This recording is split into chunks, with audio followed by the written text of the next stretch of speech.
নমস্কার বন্ধুরা, মালতী কিচেনে তোমাদের সবাইকে স্বাগত। এই দেখো, বাড়িতে যেন কাঁঠালের লাইন লেগে গেছে। এই টিফিন কোটো কত কাঁঠাল, দু রকমের কাঁঠাল ননদ এসে দিয়ে গেছে। আর একটা টিফিন কোটোয় কাঁঠাল আর এক দিদি এসে দিয়ে গেছে। তো কাঁঠালের লাইন লেগে গেছে। এত কাঁঠাল করব কি? শ্বশুরের বয়স হয়েছে, ভালোবাসি, কিন্তু কিডনির সমস্যার জন্য কাঁঠাল খেতে পারি না। ছেলে খায় না, দুটো ছেলেই খায় না, বর একটু ভালোবাসে, সে আর কত খাবে। তা আজ আমি বানাবো কাঁঠালের মালপোয়া বা কাঁঠালের বড়া। তো বন্ধুরা, দেখতে থাকো সম্পূর্ণ ভিডিওটা আমি কিভাবে বানাবো। প্রথমে দেখো, কাঁঠালের বীজগুলো ছাড়িয়ে নিচ্ছি। দেখো কত কাঁঠাল, এত কাঁঠাল খাওয়া যায়? এবার বীজগুলো ছাড়ানো হয়ে গেছে। এবার ছুরি দিয়ে টুকরো টুকরো করে আমি কেটে নিচ্ছি।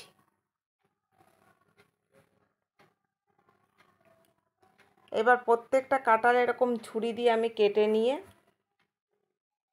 নেব।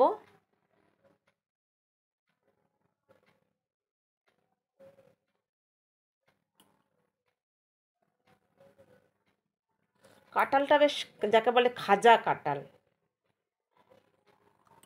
তো আমার রেডি, কাঁঠাল কাটা হয়ে গেছে দেখো ছুরি দিয়ে। এবার আমি মিক্সিতে দিয়ে দিচ্ছি। এবার এখানে কাঁঠালগুলো তো কিছুটা দিয়ে দিলাম, এখানে আমি চিনিও দিয়ে দিচ্ছি।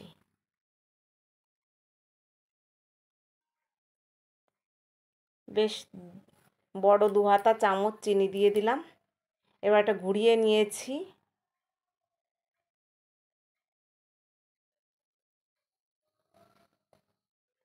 দেখো ঘুরিয়ে নেওয়ার পরে এর অবস্থাটা কি। কিন্তু কেউ করলে ঠিক আমার মতন করো না, কারণ চিনিটা পরে মিক্সিতে একবার ঘুরিয়ে নিয়ে তারপরে চিনিটা দিলেই হবে। কারণ একসঙ্গে চিনি দিতে গেলে এই যে একদম ঘুরতে চায় না, আঠালো আঠালো ভাব হয়ে যায়। একটু ঘুরিয়ে নিয়ে তারপরে চিনি দিলে ভালো হবে। তো আমি এরম দুবার করে ঘুরিয়ে নিয়েছি। আর এই যে টিফিন কোটোর কাঁঠাল ছিল আমি সেই পাত্রেই রেখেছি, আমি আর অন্য কোনো পাত্র নিইনি। আর এখানে বেশ 200 গ্রাম সুজি দিয়ে দিয়েছি।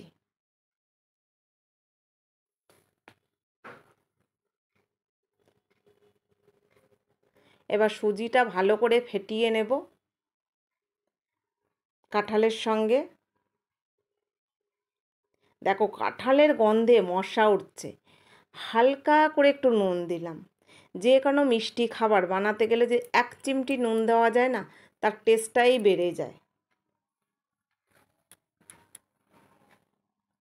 এবার একটু ভালো করে ফেটিয়ে নিচ্ছি।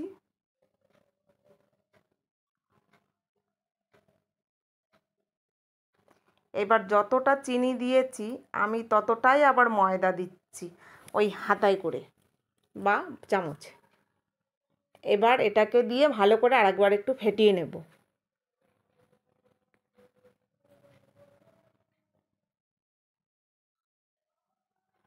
বেশ ভালো করে ফেটিয়ে নিতে হবে। বেশ একটা আঠালো আঠালো ভাব হয়েছে। আমি আগে কোনো দিন এই ধরনের খাবার করিনি, আমি ছোটোবেলাও ওরকম করিনি, মাকে বানাতেও দেখিনি। তবে শুনেছি মা বানায় বাড়িতে। এখন কাঁঠাল, আর ছোটোবেলা তো আমাদের গাছ ছিল না, বিয়ের কিছুদিন পরেই কাঁঠাল গাছ হয়েছে, হয়, তা বানাই, খাওয়া হয়নি। তা আমি এই ফার্স্ট ট্রাই করছি। আমি বললাম, দিদি গো এত কাঁঠাল দিয়ে গেল কী হবে? বলে, কেন, কাঁঠালের বড়া করে খাবে? তাই দেখি করছি, তাই তোমাদের সঙ্গে শেয়ার করছি। এইবার আমার যথারীতি কালো কড়াই বসে গেছে উনুনে।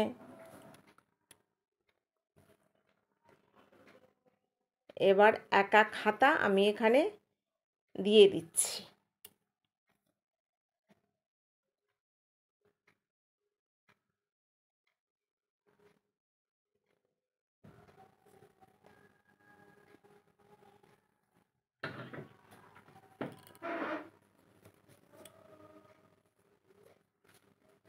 একসঙ্গে 3টে দিয়ে দিলাম, কিন্তু লেগে গেছে। আমার মতন কেউ করো না, একটা একটা দিয়েই করো।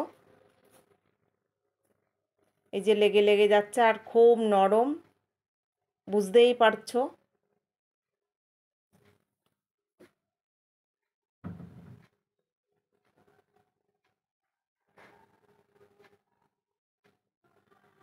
বেশ ফুলকো ফুলকো হয়েছে। ভেতরে তো সুজি দেওয়া আছে, চিনি দেওয়া আছে, তাছাড়া কাঁঠাল সব কিছুই দেওয়া আছে। বেশ ফুলকো ফুলকো, বেশ সুন্দর লাগছে। কিন্তু আমার মতন কেউ করো না, একটা একটা করে দিও, মানে তুলতে খুব সুবিধা হবে। আর এই যে তিনটে দেওয়া হয়েছে একসঙ্গে জুড়ে যায়, ভেঙে যেতে পারে।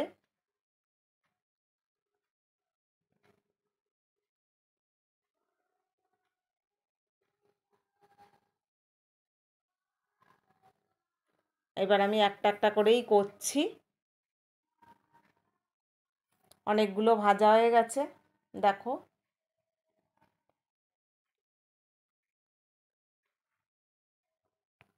তা বন্ধুরা, ভিডিওটা ভালো লাগলে লাইক কমেন্ট শেয়ার সাবস্ক্রাইব করে দিও, ফেসবুক পেজটাকে ফলো করে দিও। আরে দেখো, আমি একটা দেখাচ্ছি, একদম নরম তুলতুলে, ভেতরটাও বেশ সেদ্ধ হয়ে গেছে, ভাজা ওপর থেকে ভাজা হয়ে গেছে, ভেতর থেকে সেদ্ধ, বেশ সুন্দর লাগছে আর নরম তুলতুলে।